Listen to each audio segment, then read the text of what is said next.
נוסע בכביש, רואה תמרור, רמזור חדש לפניך. רמזור חדש לפניך. איזה תמרור מיותר. אני רואה רמזור, אני עוצר. לא מעניין אותי הוותק של הרמזור.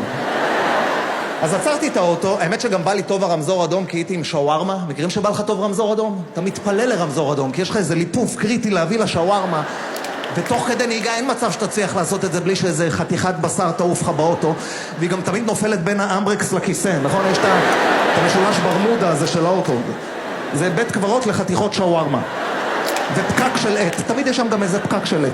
לא משנה, אז עשיתי ליפוף לשווארמה.